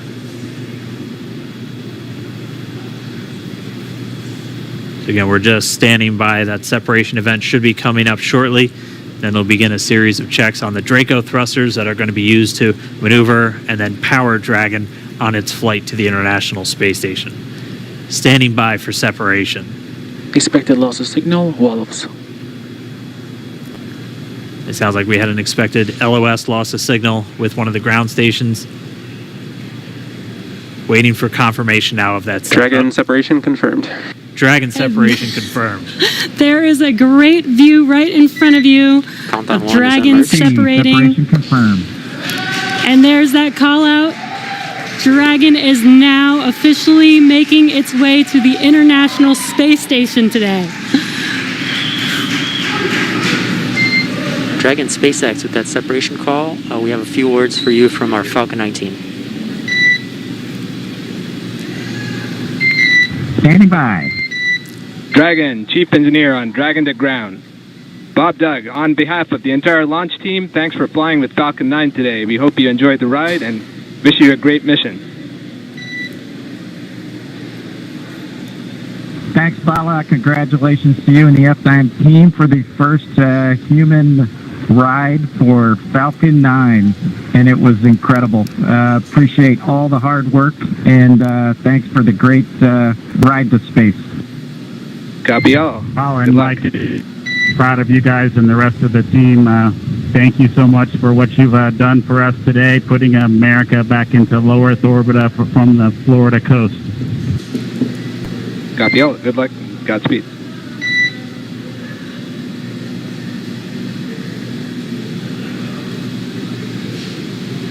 All right, so Bob and Doug are in And Dragon space. SpaceX, we confirm nominal ECLS activation and service section Draco checkouts.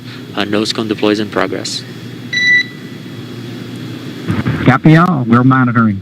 This cone is going to open up a little bit more than 90 degrees, goes up to about, I think, 105 degrees, and that's going to expose the actual docking ring and the hatch that they're going to be going through once they attach to the International Space Station, and also 4 of those Draco thrusters, we call them the forward bulkhead thrusters, that are going to be used for these major phase burns or firings of those thrusters to actually raise their orbit gradually over the coming hours. Also heard good activation of the ECLS, that's the Environmental Control and Life Support System. That's everything controlling their atmosphere, just keeping Dragon a nice, safe, habitable environment where they're going to be living for the next 19 hours until they arrive at the space station. Right, exactly. And Falcon 9's job may be done for today, but the mission is not over. Crew Dragon's job is not done. As you can see, Bob and Doug are still inside Crew Dragon, making their way. It will be a 19-hour trip to the International Space Station before they dock tomorrow morning. And such cool views. I love that we can get these live views here and see and watch what they're doing now that they are in orbit. Yeah, it's incredible to just be looking over their shoulder, to be along for the ride. And we're going to be with them, and we're going to be with all of you the entire way for their journey to the space station. We're going to be covering live throughout. Bob and Doug will obviously have a sleep period where they'll get about 8 hours of sleep a little bit later today before they wake up for all of their final approach. One of the major things we are looking forward to in the next couple of hours is going to be their first turn at the controls. So they're actually going to be using those touchscreen displays to take control and manually pilot Dragon. We'll walk you through what that's going to look like, and assuming we have some good ground station coverage, we'll be able to get views from right inside Dragon, looking over their shoulder as they manipulate the controls at the display. But I mean, we had a smooth ride uphill, both stages of the Falcon 9 doing their job, placing Bob and Doug in orbit. I mean, this is a day, this is a historical day. This is us kicking off that new era of spaceflight that we've all been talking about and longing for since the Space Shuttle program came to an end in 2011. Yes. And the weather cooperated. Yes. Second time's a charm. Right. All right, so day for the history books. As you can see, we have lost some live signal there, but the mission still continues, and we're going to send it over to KSC to continue broadcasting live with you. Expected loss of signal, Newfoundland. Yeah, Jesse and Dan, we are just in awe over here. When I woke up this morning and looked at the weather forecast, I was like, man, we're going to be back here on Sunday, but we did it. The room cleared out. Everybody was outside watching, and inside the lights were shaking, the cameras were shaking. Lauren came back in with tears in her eyes. This is really amazing. I can't believe it. I saw it with my own eyes. This is, I'm a little bit speechless. Just so grateful that we got them up there, and there's a lot more to go, but I'm so happy they're safe right now. I'm just so happy. Yeah. Leland, you were talking about it. It's amazing what we can do when we work together. Yes, American astronauts on an American rocket from American soil, showing you what Americans can do when we come together as a team and blast Doug and Bob off to the cosmos. This is what it's all about, and their families and everyone is working together to take them up to space safely. So I don't know what to say. That rocket fuel is still in my veins, and I want to go get on the rocket. Well, it's too late now. Maybe the next one. I know. But we want to go over to Daryl at OSB2. He's there with the administrator, who hopefully has more words than we do, because we're still kind of speechless. Daryl? Pretty incredible here, Marie, at the Operations Support Building, where a chorus of applause has been happening from the beginning of launch and throughout the various stages. Some very special guests were here to watch it. That includes President Donald Trump, Vice President Mike Pence, and NASA Administrator Jim Bridenstine, who joins me now. And you were with the President and the Vice President. America's back, launching human astronauts again. Tell me how you feel about that, and tell me about the President watching the launch and what happened there. So this has been a long time coming. It's been 9 years since we've launched American astronauts on American rockets from American soil, and now it's done. We have done it. It's been way too long. I want to give a lot of credit to Charlie Bolden. He was my predecessor as the NASA administrator. He fought hard for this program at a time when it didn't get any support in Congress. We now have an administration that is fully supportive of our spaceflight initiatives, not just on the exploration, discovery, going to the moon, onto Mars, but also from a Space Force perspective. Our budgets are going up, things are strong, and today was just an amazing day. You know, one of the things the President did right out of the gate